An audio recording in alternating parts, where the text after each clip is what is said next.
Sa panahon ng mabilis na impormasyon at kaliwat kanang balita, kailangan mo ng isang channel na mapagkakatiwalaan, diretsyo at para sa bayan. Ito ang Balitang Pambansa, ang iyong bagong tahanan ng mainit na issue, tunay na impormasyon at mga balitang hindi mo dapat palampasin. Mula sa mga trending na kaganapan sa social media hanggang sa mga seryosong isyong pambansa. Bantay kami sa bawat sulok ng bansa para sa iyo. Hindi lang basta chismis, kundi validated news, mga impormasyon na may batayan at mga kwento ng tunay na buhay Pilipino. At kung gusto mong laging nauuna sa kaalaman, huwag kalimutang mag-like, mag-share at higit sa lahat, mag-subscribe. Dahil sa Balitang Pambansa, balita mo, boses mo, bayan natin ito.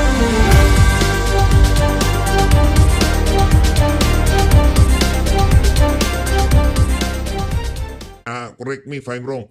Alam ko nabubuwisan na yan. Ngayon kung di pa nabubuwisan, napakalaki talagang kabalbalan ito. Ito, may tax na rin. Interest on long-term savings.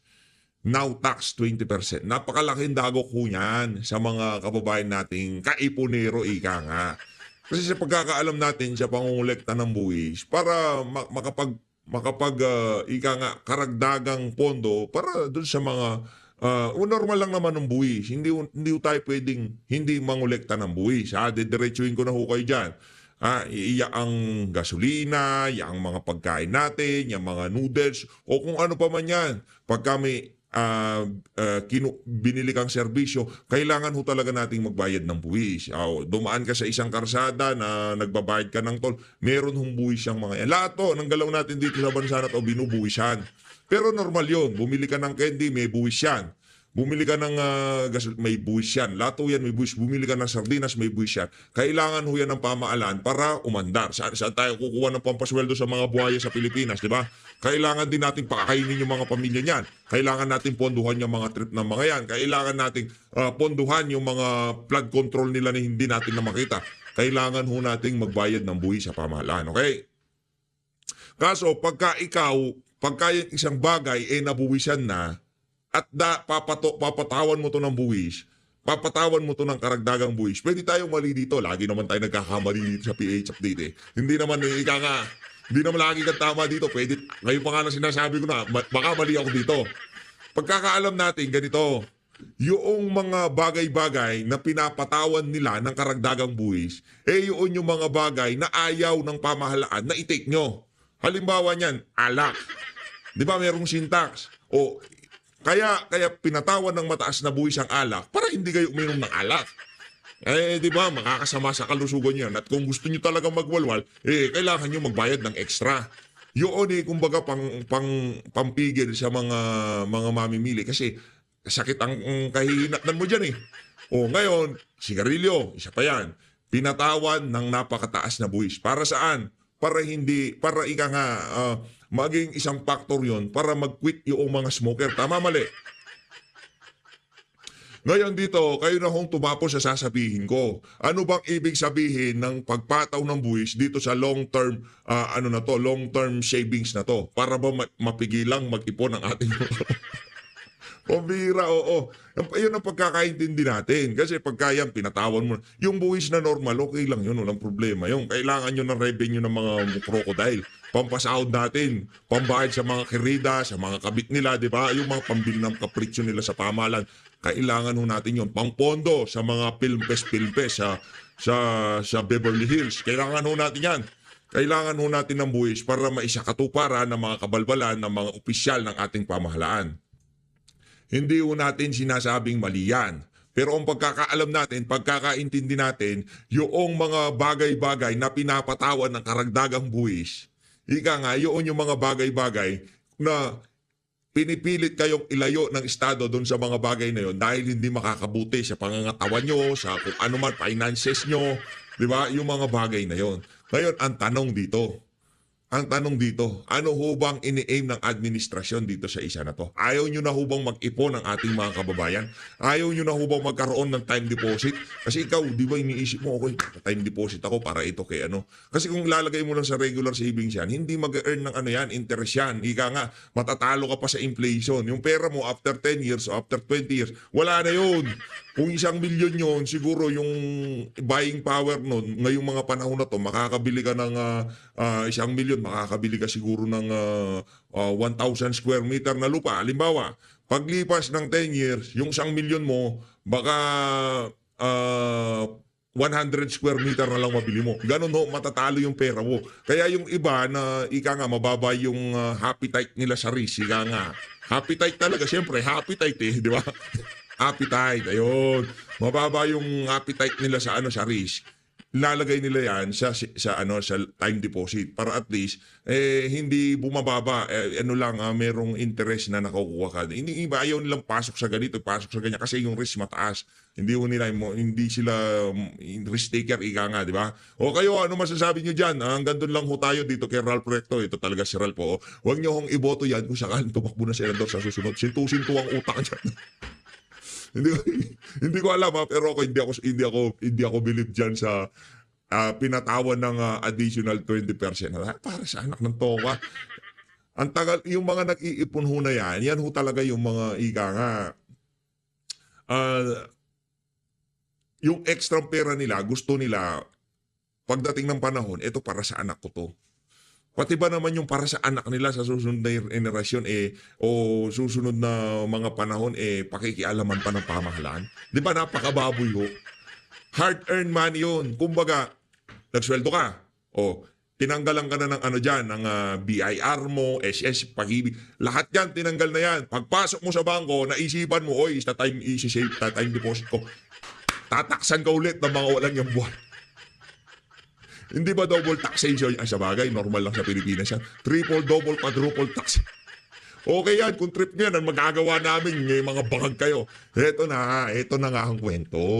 Ito na nga ang kwento. Tulungan ho natin si Auntie Claire dahil ininabas na ho ng County of Los Angeles Medical Examiner. Yung resulta ng pagsusuri nila kay Paulo Tantoco. Ito, walang dagdag bawas to. Kasi ayokong si Auntie Claire nagagalit na yun. Ba't nga kasi dagdag bawas kayo? Huwag kayo dadagdag bawas. Ito. Ang nakalagay sa resulta sa website ng ito pakita ko, ilapit ko yan. Ayan yan. Teka lang. Ba't parang maliit? Ayan. Ayan County of Los Angeles Medical Examiner. Ayan, hotel. Place of gurgur, place of death. Hotel. Ilang taon? Anak ko, bata pa to. 44 anyos, taong gulang. Nagurgur ho siya nung March 8. Tapos, mga ilang araw, kikidnapin na nila si Tatay Digong. Ito. Juan Paulo Tantoco. Nasa website yan Normal lang yan. Nagpulburong kayo sa Amerika, natural, merong kabayaran yan. Makikita yung mga resulta ng pagsusuri na ginawa sa inyo. Kung ayan ito, galing ho kasing website to, hindi ho pwedeng lokohin to, ito. Case number 2025-04-377. Case status open. Yan ang dahilan kung bakit hindi sasama si Kokak sa Amerika. Kasi bukas pa ang kaso. Mahirap na, baka bawiin yung interim release niya. Ito, kasarian, lalaki, ethnicity, Asyano, lugar ng pagkagurgur. Naku, sosyal, sa hotel. Anak ng toko, yan sinasabi ko sa inyo mga kababayan. Ito pa mga kababayan, manner, pagkakagurgur daw niya, aksidente, nasubsub siya sa pulburon, sinungkot niya lahat. Investigator, siya niya, mga yan, si Laura, si Rapi nandito rin. Yan ho ay galing sa mismong website ng Los Angeles County of Los Angeles Medical Examiner. Yan sinasabi natin kay Auntie Claire. Hindi ho tayo basta-basta maglalabas dito ng kung ano-anong kapike-pikean. Mga totoong mga totoong kaganapan, ha? Totoong balita lang ang lalabas dito. Eto na, rekta na ho tayo doon sa mga nahukay na buto sa sementeryo. Dito tayo kay Manong Ted Pailon. Manong! Tatlong bangkay po hinukay sa isang sementeryo sa Laurel, Batangas kung saan po naman inihinalang inilibing ang ilan sa mga sinasabing nawawalang sabungero. 5 oras pong naghukay para mahanap ang sinasabing tatlong bangkay. Susuriin kung sila ba. Mag-uukay ka ng bangkay sa sementeryo. Tapos inabot ka pa ng limang oras. Napakawalang kwenta talaga ng DOJ natin. Pambihirang yan. Mag-uukay ka na lang, aabutin ka pa ng 5 oras. Langyang yan. Kilalanin mo natin ha, baka yan yung mga tinutumba ng mga parak. Di ba, mahirap na, baka yan yung mga tinutumba ng mga parak. Tapos yung mga ebidensya gagamitin laban dito sa mga nawawala sa... Di na ho natin alam. Pagka ang tao ay nakaplakda na sa lupa, hindi mo na alam kung anong kinagurgur niyan. Hindi mo nga malaman kung anong pagkakakilanlan niyan. O tapos yung handling ng mga remains hindi maayos. Sabi nitong si Dr. Porton Porton tama yung nag-examine sa mga bangkay mali yung handling. O ngayon sinasabi nila sa social media yung nakuha daw mga buto-buto sa lake. Pabigat daw ho yun nung mga fish pan dyan sa lugar na yan. Yung mga pabigat, sinasabi natin. Ay kabilang nga sa mga nawawalang sabungero. Iniutos po ng DOJ ang naturang paghuhukay. At ayon sa impormasyon na nakala po ng News 5, magkakahiwalay na taon inilibing ang mga nahukay na bangkay. Nako, magkakahiwalay na taon. Ano kayang taon yan? 2023, 2024, at ngayon 2025? Yari tayo dyan. Kuha raw ang mga lalaking yan sa iba't ibang bulubunduking bahagi ng Laurel, Batangas. Kahapon naman na kumpleto na ng mga otoridad ang pagsuyod sa first quadrant o unang bahagi po ng Taal Lake. Nakatulong daw sa pagpapabilis ng scanning sa lake bed ay yung Remote Operated Vehicle o ROV na 2 araw pong ginagamit ng ating diving team. Pero puro burak at basura lamang ang nakukuha nila. Ngayon pong araw ay palalawigin pa ng Coast Guard. Ito namang si Manong Ted. Di naman puro burak talaga ng kumakaburak tong si Manong Ted Baka magalit po sa inyo yan yung mga yung mga tawag dito, yung mga kokak dyan sa Malacanang. O yung mga nasa DOJ. Puro burak at basura. Hindi, mga sako-sako. Toniladang buto-buto. Guard ang ilang bahagi po ng palalawigin pa ng Coast Guard ang kanilang paghahanap sa ilang bahagi po ng lawa para nga matukoy kung totoong naandun nga ang mga nawawalang sabungero. Nangako naman po ang DILG na wala silang Ayun na nga mga kababayan, rekta na ho tayo dito kay... Yun ang pinaka-latest na update sa mga nawawalang sugarol. Ngayon lipat na ho tayo dito kay Attorney Trixie Cruz Angeles, ha. Dito ho tayo kay Attorney Trixie Cruz Angeles. Panoorin ho natin ang kanyang paghimay kaugnay diyan sa naging press con nitong si Ante. Eto, game. Natin eksakto yung mga sinasabi niya. Nang sa gayon, maaari na baklasin natin pag nakita natin kung ano yung mga components ng mga sinabi niya, mas makikita, mas magiging maliwanag sa atin kung ano yung purpose niya. So, ang sagot niya, ito yung katanungan mo na ha, news of the late Paulo Tantocos death revealed cocaine overdose and remains an open investigation. So, ito yung tanong dalawang parte to. Since he is part of the FL's entourage, may we know if the First Lady will comment on this? And from Malacanang po, Presidential Sister released a statement. So, dalawa. Ang tinatanong nung nagre-report o nagpapahayag, mayroon bang statement ang ating unang ginang? Hiyang sinagot, imbis na sagutin na oo o hindi, o mayroon pong statement o wala, ang sagot ay nakakalungkot. So, ang tanong is, will we know if the First Lady will comment on this? Ano yung sagot? Nakakalungkot.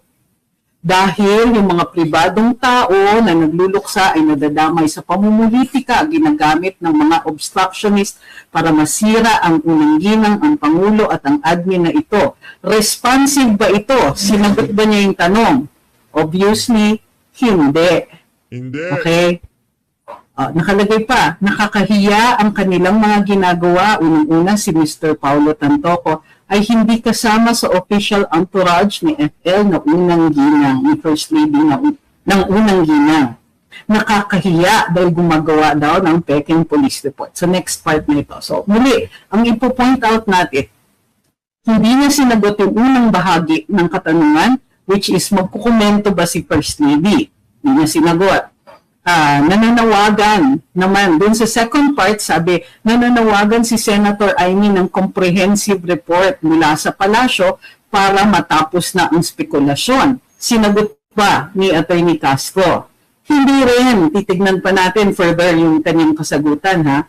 Pero yung highlight ko ng pula dito, para dun sa mga nanonood sa TikTok, maaari yung tignan ko dito sa YouTube at saka sa Facebook at saka sa Rumble. Highlight ko yung mga salita na medyo, how do you call this, hindi na siya masyadong objective. Now, hindi natin ini-expect si Attorney Claire na maging fully objective dahil syempre nandyan siya para ipagtanggol ang Malacanang. Ngayon pa man, medyo, then yung medyo extreme ng mga salita. Correct. Pribadong tao nagluluksa ay nadadamay sa pamumulitika. In other words, itong mga salita tungkol dun sa pagkamatay ni Mr. Tantoco ay pamumulitika lang. Pati yung paglalabas ng kung anik-anik ng mga dokumento, pamumulitika. At ang tawag kaagad sa mga taong nagdi-discuss o naglabas di umano ng mga dokumento or ng particularly yung police report, she's trying to avoid saying it, pero yun po yun eh. So, ginagamit ng mga obstructionist. Ano ang ibig sabihin ng obstructionist? Mga humaharang. Ano daw ang hinaharang ng mga taong obstructionist? Hindi po maliwanag. Hindi niya sinabi bakit obstructionist. Yung mga tao na di-discuss tungkol dito sa mga pangyayaring ito. So, ang purpose daw ng paglalabas at pagdi-discuss ng balita na ito ay para sa kasiraan ng unang ginang ng Pangulo at ng administrasyon. So, ang characterization niya ay nakakahiya ang mga ginagawa. Hindi niya pinangalanan yung mga taong supposedly gumagawa nito. Next, sinabi niya, kakahiya, gumawa sila ng peking police report. So, please take note. Pag sinabi mong gumawa sila, this is intentional. Okay? Hindi yung this was accidental or anything like that. Ha? Gumawa. Okay. Peking police report. Gumawa ng peking police report. Siyempre, parati, pag ikaw ay gumawa ng report, sinasadya yan. Naturingang journalist, mga dating spokesperson. Okay. Umpisahan ko na. Mayroong pumunta sa wall ko, nag-i-insinuate na ako daw yon. Mali siya. Kasi never po ako naging spokesperson ng ating current na Pangulo. Ang spokesperson niya dati ay si Attorney Vic Rodriguez. Ako po ay naging press secretary. So hindi po ako yan. Ang tila ini-insinuate ay yung dating spokesperson hindi ng palasyo, hindi ng administrasyon ni Presidente Marcos, kundi two administrations before. Hindi marunong daw mag-imbestiga ng sarili. Hindi sila nagiging journalist. Oh, by the way, hindi ako journalist, ha? At least not in the way she uses it. Pero nasa mainstream media ako. Well, hindi ako graduate ng journalism. Okay. Anyway, sabi niya, kung di nagiging propagandista ng kanilang isinusulong ng mga interes. So paulit-ulit itong mga loaded na terms na to. Propagandista, sinusulong ang mga interest. Meron din tayo makikita uli ng mga obstructionist after that. So, next. Ito po ang opisyal. Ito hindi nila kino-contest, hindi nila binanggit o hindi binanggit ni Attorney Claire. Ito yung, and this is available online. So ito po ang naging basehan ng mga reports katulad nung sa Politico, sa Bilyonaryo, sa Abante, and so on. Sabi ay, ito na nga, Date of death, March 8, 2025. Wala po tayo ditong time of death. Medyo magiging significant yan later on sa discussion. So, place of death, hotel, hindi binanggit kung anong hotel. Pero he was staying at the Beverly Hilton Hotel. Okay. Ang cause, isa lang ang sinabing cause, cocaine effects, tapos other significant conditions, probable arteriosclerotic cardiovascular, may heart condition siya. Nako. Okay, ito sinasabi na, according to Attorney Claire, ang sinasabing police report, these are her words, na naipost sa Facebook ay isang malaking kasinungalingan. Sabi niya, kahit po mismo ay kayo po mismo maaaring mag-imbestiga sa nasabing lugar ng Beverly Hills Police Department para malaman nyo na yung nilagay sa Facebook na may guhit na color pink, ito yon. Nireproduce ko yung portion lang para makita lang natin ang comparative kung ano yung sinasabi niyang hindi dapat ang pineke na portion. Kung hindi ako nagkakamali, sabi niya ang parting yon ay dinagdag lamang. Sabi niya, nag-start ang mga salitang, and I quote, and the cause of initially suspected to be drug overdose up to the word neuro. So ito yung nakalagay. Pag titignan ninyo, according to Yusek Claire, officers entered room and observed hotel security performing chest compressions on an unconscious male subject. Officer took over with life-saving measures and subject was pronounced deceased at 12:05 hours by paramedic. Now, 12:05, malamang ito, AM, March 8. Okay?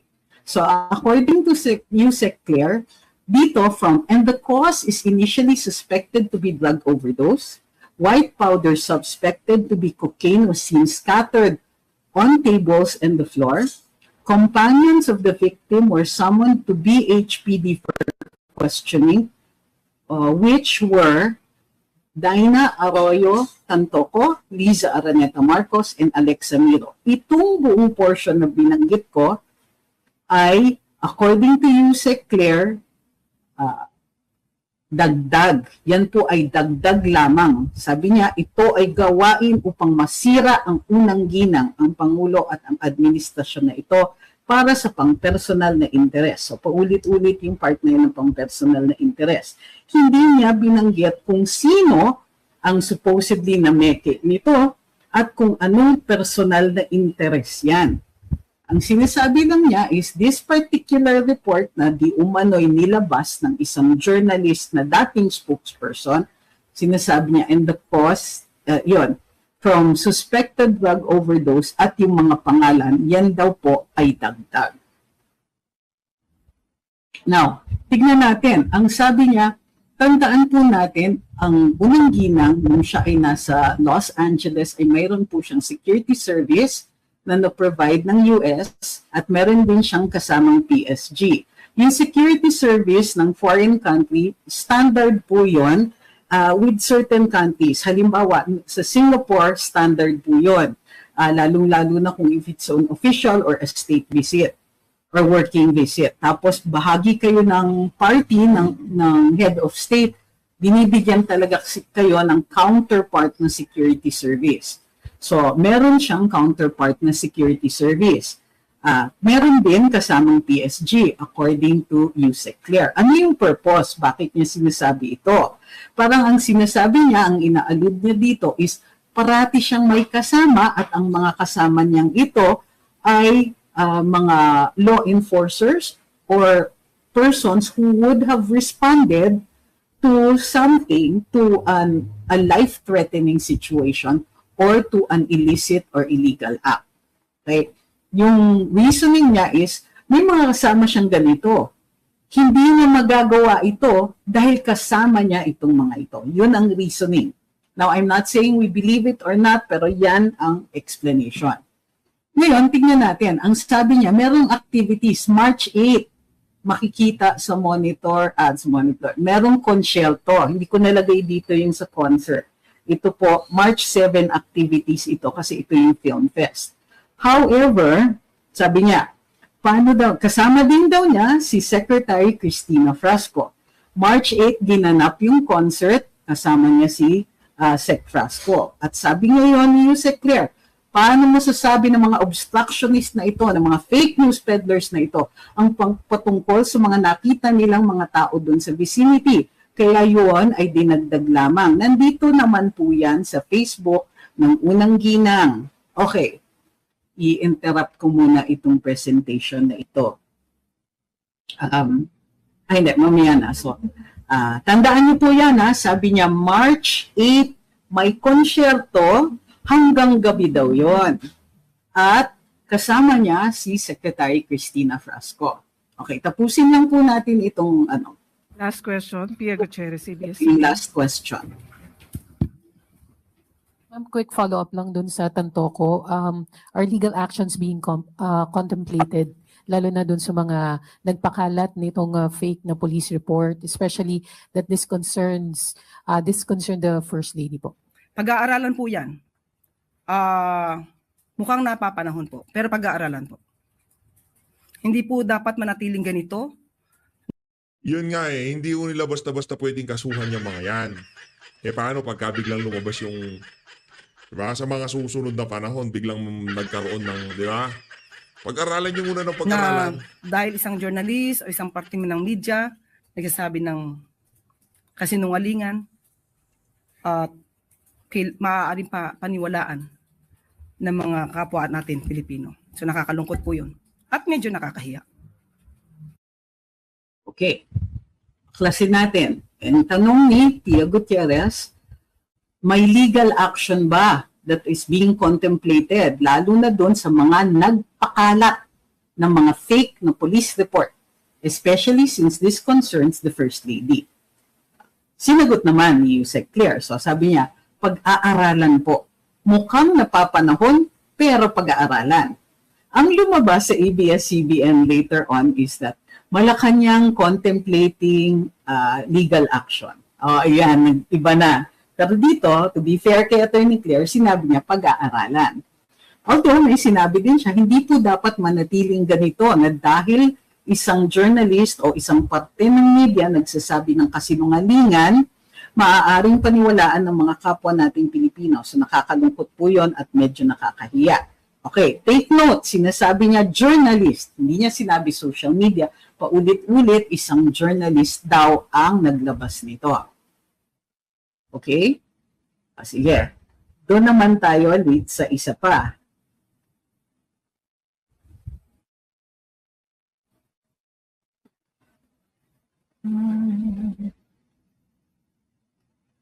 Mayroon tayong makikita dito sa YouTube.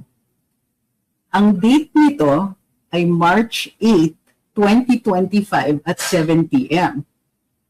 Play natin yan, ha? Ay, sandali. Yan.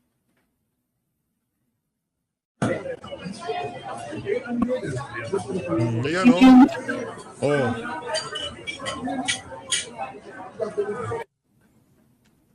Okay, itong video na ito ay nasa YouTube. Pwede niyo pong makita. Yan yung hindi ko po siya cleaned up para makita ninyo. May mga nagpadala ng link na ito.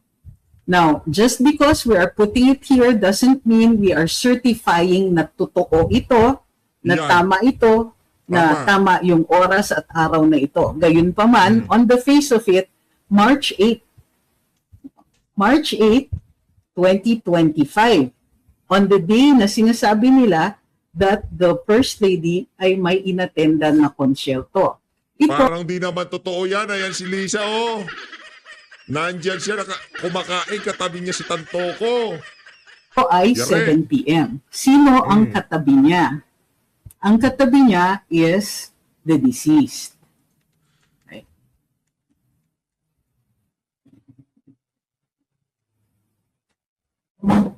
Okay. So,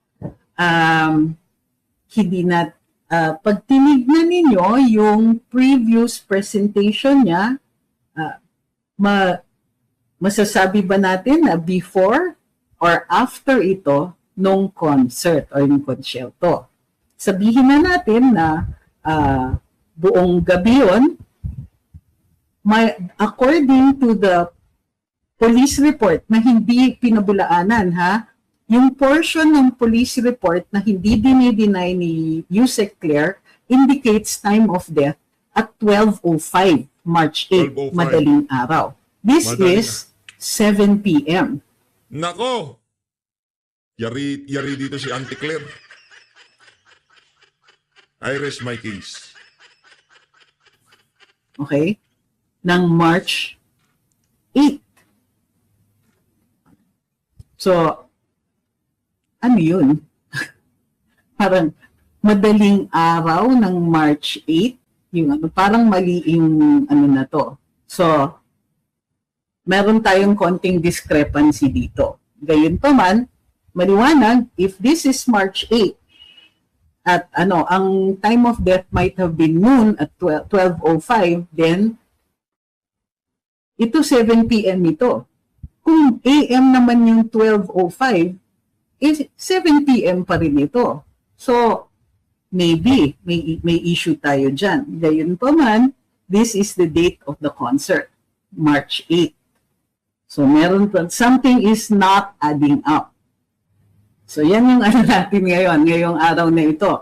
Something is not adding up dito sa mga kwentong ito. Nako, something is not adding up. Yari kayo dyan. Oh. Hindi nila kino-contest kasi yung time of death eh. Pero we have a video that, ako ang tingin ko, yung video dito na nagdi-dinner sila where the deceased is alive and nakikita dun sa ano is Secretary Cristina Frasco, her husband Duke Frasco are all in the picture. So, may problema dun sa timeline or malamang yung video may problema dun sa araw. It might also be concerning the time difference. Baka nilalagay nila is the date or time o here sa Pilipinas. We don't know. Now there are other things that we noticed. Of course, yung name calling ni Yusek Claire, no, medyo out of place. But this is, she's consistent at least. Ganyan talaga siya magsalita. Now, bakit nila bina-blind item yung journalist? Yun yung tanong. Bakit blind item siya? My theory on this one, and please I underscore that this is a theory, is para lambat yan. Everybody who feels alluded to,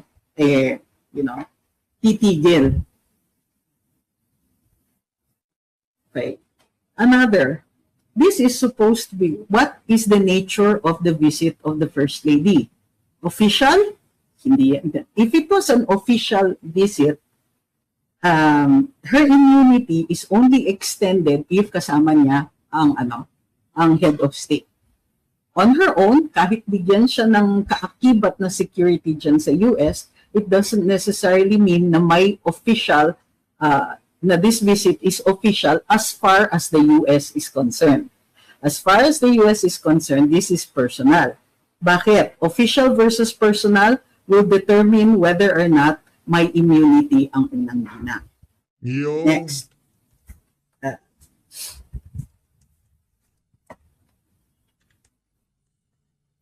Yun. So, may issue pa tayo kasi dun sa sa coroner's report, if I'm not mistaken, walang nakabanggit. It's just the date of death, pero hindi nakabanggit yung time of death. Sa akin, a lot of confusion is arising from this issue about time of death.